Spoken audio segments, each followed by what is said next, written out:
Betul. Siap, Bro. Nih, Jokowi yang udah insaf nih, Pak. Nah, coba ngomong sama dia nih. Oh iya, gimana Pak? Gimana? Apa jadi terkenal bagaimana Pak? Pak? Boleh Pak, ini saya rekam ini. Aduh, kecewa. Kecewa dengan Jokowi atau kecewa dengan siapa? Kecewa sama Jokowi. Kecewa, kenapa Iya, Pak kecewa. Kenapa Bapak kecewa? Tadinya kita orang lugu-lugu polos, ya enggak? Nggak taunya, aduh, udah. Nggak bisa ngomong dah, udah susah nih ngomongin dah. Sekarang Bapak Udah, sekarang saya- perjuangan kita. NKRI aja.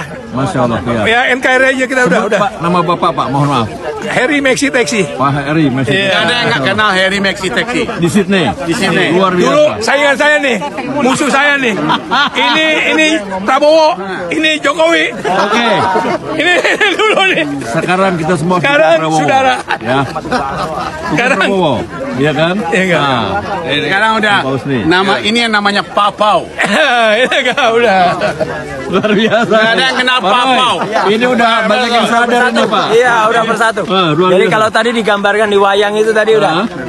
Dulu saya sama Mas Roy ini nggak suka. Iya. Dia nggak benar jujur. Zaman pemilu, Roy jatuh set. Sekarang gimana Pak? Nggak termul lagi dong. Beda enggak? Udah enggak, mantan. Ini luar biasa ini. Alhamdulillah Pak Roy, makin banyak yang sadar. Makin banyak. Ya, Masya Allah. Pesen satu ke Pak apa tuh? Prabowo. Ya. Ya, silakan. Ganti Kapolrinya. Cocok Pak. Tas dulu Pak. Satu lagi. Satu lagi. Ganti ketua KPK-nya. Satu lagi. Itu aja. aja. Indonesia baru bener. Oke. Kalau Kapolrinya sama, ketua Ya. KPK sama. Udah dah. Oke. Sami Itu- mawon podo wae, Itu same shit. mantan termul Pak Heri yang luar biasa. Maxi Heri. Maxi Heri. Assalamualaikum warahmatullahi wabarakatuh. Ijazah Jokowi finish, Roy Suryo CS fokus bongkar pendidikan Gibran. Nah, setelah kemarin ya, Polda Metro Jaya menetapkan 8 tersangka dalam kasus pencemaran nama baik Jokowi, dan pada akhirnya pun tidak ditahan, membuat para termul sangat kecewa di sosial media. Dan juga ada beberapa termul yang akhirnya sadar ya, selama ini mereka salah menjadi pengikut Jokowi atau fanatik buta sama Jokowi. Nah, Roy Suryo sekarang ya akan fokus bongkar pendidikan Gibran. Jadi alasan Roy Suryo karena kekhawatiran Jokowi inilah ya, sehingga mereka ini pada akhirnya pun ditetapkan menjadi tersangka. Karena seperti Rismon, Roy Suryo sudah mulai mengobok-obok yaitu pendidikan Gibran, yang katanya, kata Rismon ya, Gibran itu tidak tamat SMA. Dan ini semakin ya membuat Jokowi panik dan ketar-ketir ya.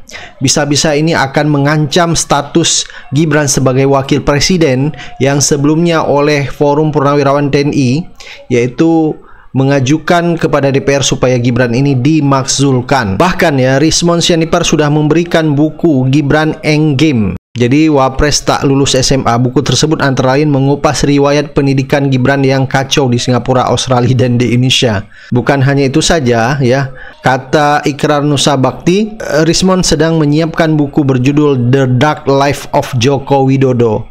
Buku ini yang akan mengubah sejarah hidup Jokowi dan keluarganya, dan juga akan membuka tabir siapa Jokowi sebenarnya. Jadi ini semakin membuat dinasti Jokowi ya tidak bisa berharap banyak di Pilpres 2029 karena masalah dugaan ijazah palsu ya semakin membuat para pendukung atau relawannya sudah tidak percaya lagi dengan Jokowi. Jadi pelan-pelan sudah mulai terbongkar termasuk masalah pendidikan Gibran ya. Jadi di dalam buku The Dark of Joko Widodo akan meneliti jejak masa Jokowi termasuk silsilah keturunan dengan pendekatan sejarah, budaya, dan kultur. Jadi tidak heran jika kemarin Roy Suryo begitu cepat ditetapkan menjadi tersangka karena kekhawatiran Jokowi lah ya terhadap Roy Suryo dan Rismon dan Dr. Tifa membongkar tentang pendidikan Gibran yang tidak tamat SMA. Baik ya, coba kita dengar ya beberapa komentar netizen di sosial media. Artikel di atas. Coba baca. Bodoh itu keniscayaan bagi para ternak. Saya ulangi, bodoh itu sebuah keniscayaan bagi para ternak. Mohon maaf, low IQ di bawah simpanse. bahwa di balik para cecunguk itu pasti ada orang besar. Terus kalau ada orang besar kamu mau apa? Mau apa, bro? Hah? Memang pemujamu apa yang kamu puja-puja itu bukan orang besar. Hah? Ngapa? Kok sewot? Roycer CS tidak ditahan kok kamu sewot ngapain? Hah? Lah mulutmu itu buat apa? Nyontong aja kok nggak bisa masuk ditahan. Percuma. Punya ternak seperti kamu itu percuma. Cuma gayanya tok, badoknya banyak itu. Kelihatan badokmu, nguntalmu kakean itu. Ngerti rak? Ternak nggak berfungsi ya seperti kamu itu. Merugikan doronya, merugikan majikannya kamu itu. Goblok. Aku singkat, teroris. Saat ini kalian belum ditahan. Orang satu ini sebenarnya hidup punya agama enggak ya? Orang itu mendoakan yang baik. Karena kita mempunyai agama itu diajarkan untuk saling mendoakan yang baik. Kok kayaknya manusia satu ini mulutnya itu seenaknya sendiri kalau ngomong. Gimana ditahan? Kalau pasal-pasal yang dituduhkan tidak sesuai, gimana ditahan gitu loh. Jadi Anda punya mulut, punya hati, punya otak buat mikir. Jangan hanya mulutmu aja ngomongnya kenceng. Ya, mendoakan orang itu yang baik-baik. Kalau Anda dendam secara pribadi, masalahnya apa? Kan kamu hanya membela salah satu orang yang belum jelas juga yang kamu bela. Gitu loh. Realistis gitu loh, bro. Ya, saya ini juga dulu pendukung pertama setianya. Yang sekarang kamu bela-bela itu, saya pendukungnya, saya tim sesnya. Tidak main-main, tim sesnya. Ya. Tapi kan kita punya akal sehat, punya analisa yang cermat, punya pemikiran yang baik atau buruk ini selanjutnya.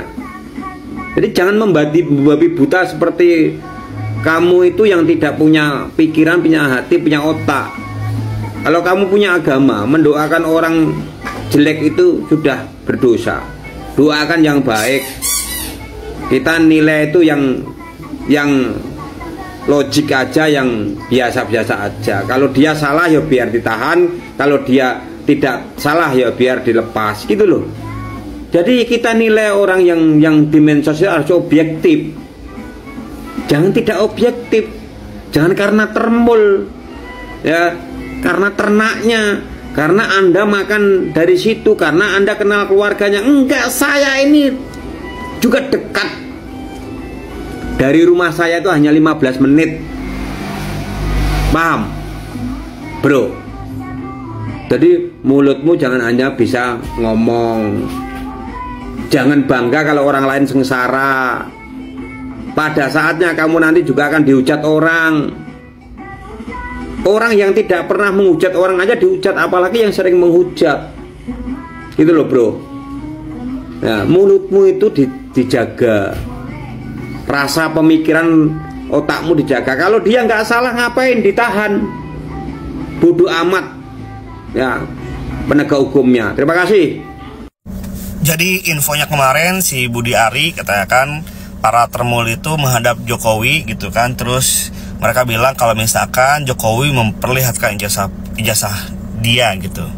Nah pertanyaannya adalah kenapa harus tunjukin ke termul-termul yang udah pasti bilang ini asli walaupun nggak tahu ya. Kenapa nggak tunjukin ke masyarakat gitu loh. Kalau misalkan ini ijazah saya asli gitu loh. Kenapa nggak ditunjukin? Kenapa dikasih ke termul? Heran banget sih. Setelah itu Joko Widodo press release mengatakan bahwa ijazah saya sudah disita oleh Polda Metro Jaya. Ya, oke. Karena itu maka kami semua terlapor 12++, karena Bu Mary juga jadi diperiksa juga, para aktivis diperiksa juga. Ya, kami semua bersepakat bahwa karena menurut Joko Widodo ijazahnya sudah disita oleh Polda Metro Jaya, maka kami bersedia memberikan keterangan dengan syarat ijazah aslinya ditunjukkan kepada kami di meja ini. Kalau ijazah aslinya tidak ditunjukkan di meja ini, maka kami keberatan untuk menjawab semua pertanyaan. Itu yang kami katakan. Nah, saya diperiksa beberapa pada hari kesekian gitu ya. Apa yang disampaikan oleh pemeriksa saya? Saya mau menjawab berapa pertanyaan yang disiapkan untuk saya? 79 pertanyaan. Tapi 79 itu nomor satunya ABCDEFGH, duanya ABCDEFGH. Saya katakan saya akan menjawab semua pertanyaan itu dengan catatan tolong ijazahnya taruh di meja ini, baru saya akan menjawab. Pemeriksa mengatakan ijazah sudah tidak di sini, Bu Dr. Tifa. Loh, kemana ijazahnya? Ijazahnya sudah di Mabes. Nah, kita tunggu kabar ya, Mabes kebakaran ya. Jadi mereka itu apa namanya? Mereka itu dari UGM kelempar, dari Polda kelempar, dari pokoknya seperti itu. Artinya memang ijazah itu goib, ya. Nah, sekarang mengapa kemudian peristiwa ini menjadi seperti ini? Gara-gara buku ini, Bapak Ibu. Gara-gara buku ini. Mereka ketakutan, kebingungan. Jadi ada sebuah off the record, ya, yang saya dapatkan informasinya begitu santer terdengar bahwa kami membuat buku ini ya. Ternyata, ya, mereka itu, sindikat itu, komplotan itu sedang menyiapkan ijazah aspal, sedang menyiapkan ijazah aspal. Jadi mereka itu sudah menemukan, mereka kan sudah tahu kalau sampai kita di sidang kita akan kejar uji apa Mas, uji apa kertas carbon paper dating ya, kita akan uji tinta dan sebagainya. Maka mereka sudah mempersiapkan kertas tahun 1985. Karena apa? Kalau tinta nggak mungkin, karena tinta pasti baru. Tapi mereka akan klaim, puslapor akan klaim bahwa kertas ijazah Joko Widodo ini adalah kertas tahun 1985. Itu, ya ceritanya itu. Ternyata begitu buku ini kemudian terbit, mereka sudah tidak punya lagi daya upaya. Sehingga apa yang dilakukan? Kalau seandainya kasus ini berlanjut, Joko Widodo akan mendrop pasal-pasal laporan polisinya dia. Pasal pencemaran nama baik, pasal fitnah, pasal kebohongan, dia akan drop. Dan kemudian yang naik adalah pasal-pasal undang-undang ITE. Yang Bambang Tri kena, Gus Nur kena, Habib Rizik juga kena, semacam itulah. Ada 200 loh selama 10 tahun ini aktivis 200 yang dipenjara oleh Jokowi karena pasal-pasal karet ini. Jadi kami itu disasar itu. Jadi saya mau jawab Mbak Baby tadi tanya di ruang sana, kenapa Dr. Tifa kok sangat berani? Saya bilang begini, kalau seseorang itu sudah diancam pasal 6 tahun, 8 tahun, 12 tahun, di mana syaratnya adalah ketika proses persidangan itu kami ditahan, terus apa yang bikin kami takut? Pak Jokowi ini ingin mempertahankan kekuasaan itu sudah lama dan langkah-langkahnya tidak pernah berhenti. Ya, pertama nih, mulai dari apel kepala desa itu yang dimotori oleh menteri-menteri agar membuat pernyataan 3 periode. Ada beberapa menteri dan pimpinan partai waktu itu ikut kampanye kan, 3 periode Pak Jokowi masih diperlukan. Tapi masyarakat sipil, pejuang demokrasi dan penegakan hukum ngelawan habis-habisan, partai politik seperti Ibu Mega ngelawan, sehingga itu gagal. Sudah itu dimunculkan lagi ide, kalau tidak bisa 3 periode, diperpanjang 2 tahun atau 3 tahun kan, karena COVID itu kan mengganggu, pemerintah tidak bisa kerja. Wah, itu dilawan lagi kan. Pokoknya harus pemilu. Apapun alasannya Pak Jokowi bagus atau tidak, kalau udah 2 periode habis ya habis. Itu kan pernyataan publik yang didukung juga kemudian oleh Bu Mega. Nah itu akhirnya berhasil kan. Kita menetapkan jadwal pemilu, menetapkan peserta pemilu, tiba-tiba muncul lagi tuh pada bulan April tahun 2023 ya, ketika Partai Prima yang tidak dikenal apa-apa, iya toh, dia sudah tidak lolos di KPU, lalu perkara ke Bawaslu, di Bawaslu tetap tidak lolos, perkara ke PT UN, kata PT UN tidak lolos, sudah tidak ikut, tiba-tiba April gugat perdata, kan?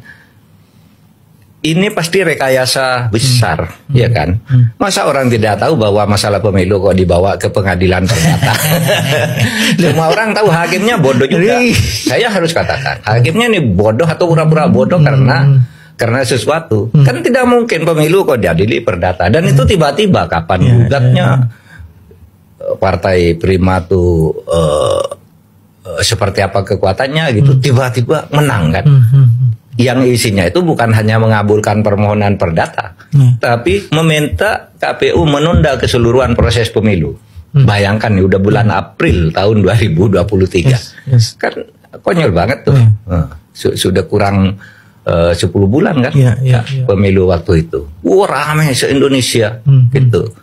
Itu tahap terakhir, itu kita gagalkan juga, oke, nggak jadi presiden, sekarang masuk ke MK, ya kan, alangkah berikutnya saya MK, kalau saya nggak dapat anak saya kan gitu kira-kira, pakai lagi setelah itu, ribut lagi kan, dan itu jelas melanggar konstitusi, melanggar kepantasan dan sebagainya.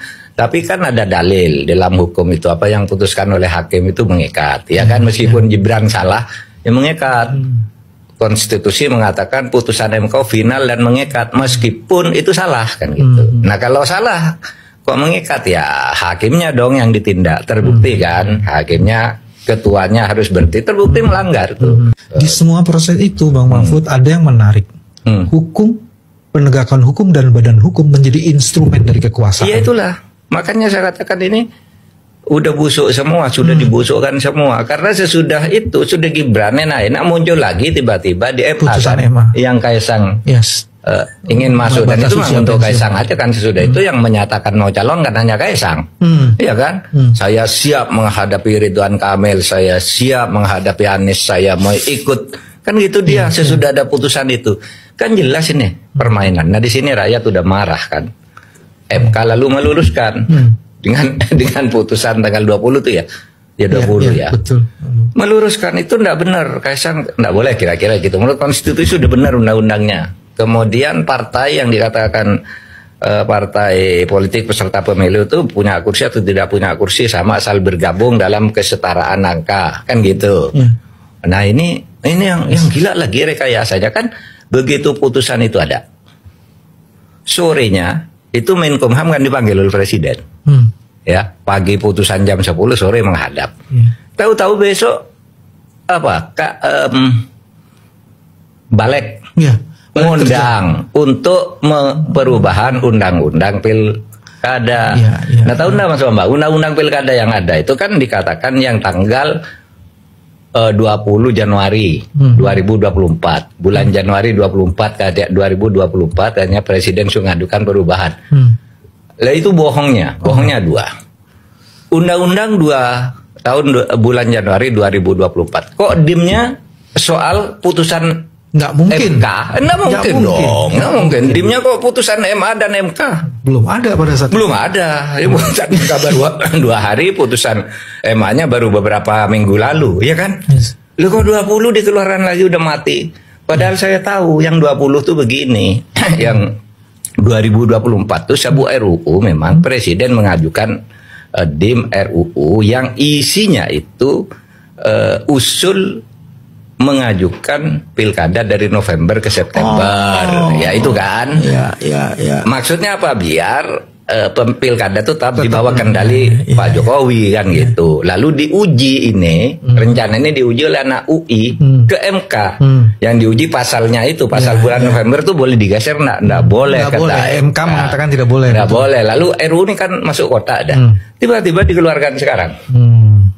Nah, tentu kita boleh curiga dong. Tuh, jangan sampai dalam waktu pendek itu dengan alasan rakyat kok ribut terus lalu misalnya mengeluarkan hukum darurat dengan dekret, ya kan? Peralihan pemerintahan ditunda karena rakyat ribut. Itu bisa saja, meskipun sangat kecil kemungkinannya, kecil. Pesan khusus untuk Bang Roy CS, ya, saya tetap mendukungmu setelah kau membongkar kasus ijazah palsu Jokowi dan Gibran. Saat ini saya memberimu tugas usut tuntas tentang KTP Jokowi, SIM Jokowi, surat pernikahan Jokowi, serta sertifikat tanah yang dimiliki Jokowi dan keluarga. Kami tetap mendukungmu Bang Roy Suryo, Dr. Tifa, serta Rismon. Sebelum kau mendekam di penjara, usut semua apa yang dimiliki keluarga Jokowi. Salam hormat dari Sragen, Jawa Tengah. Tetap mendukungmu sampai kau lelah dan menikmati hidup di dalam penjara, oke? Forum Kebangsaan Yogyakarta memandang bangsa Indonesia berada di ambang krisis legitimasi kepemimpinan nasional. Dengan menimbang dan mencermati masukan dari berbagai pihak, dengan ini kami Forum Kebangsaan Yogyakarta menyatakan sikap. 1. Berdasarkan Undang-Undang Pemilu Nomor 7 Tahun 2017 Pasal 169, bahwa persyaratan tingkat pendidikan dalam pencalonan Capres-Cawapres ialah minimal berijazah SMA atau yang sederajat. 2. Bahwa Gibran patut diduga tidak mempunyai ijazah SMA karena Gibran menempuh pendidikan di Orchid Secondary School Singapura tidak tuntas atau lulus. Sedangkan UTS in Search ialah bimbingan belajar persiapan untuk menempuh kuliah pada Universitas Teknologi Sydney, Australia. 3. Meminta Kementerian Dikdasmen RI untuk mempertanggungjawabkan surat keterangan yang menyatakan kesetaraan pendidikan Gibran. 4. Mendukung upaya Rismon Sianipar, Roy Suryo, dan Tifauzia Tiasuma serta para aktivis pejuang kebenaran, keadilan, dan kejujuran untuk meminta klarifikasi kepada Kementerian Dikdasmen RI terkait status dan jenjang pendidikan Gibran Raka Buming Raka. 5. Mendesak pihak KPUD Surakarta dan KPU Pusat agar mempermudah akses masyarakat untuk mendapatkan kopi arsip atau file berkas pendaftaran Gibran Raka Buming Raka ketika mengikuti kontestasi pilkada maupun pemilu. 6. Guna mewujudkan kualitas demokrasi dan menjunjung tegaknya integritas serta akuntabilitas dalam kehidupan bermasyarakat, berbangsa, dan bernegara, kami mendesak DPR RI agar segera memproses pemakzulan Gibran. 7. Mendukung langkah dan kebijakan Presiden Prabowo Subianto untuk melakukan reformasi Polri guna menciptakan pemerintahan yang bersih dan berwibawa, menegakkan hukum dan keadilan, serta langkah strategis lainnya dalam menuntaskan pemberantasan korupsi, kolusi, dan nepotisme maupun penyalahgunaan kekuasaan yang dilakukan oleh Jokowi dan kroni-kroninya.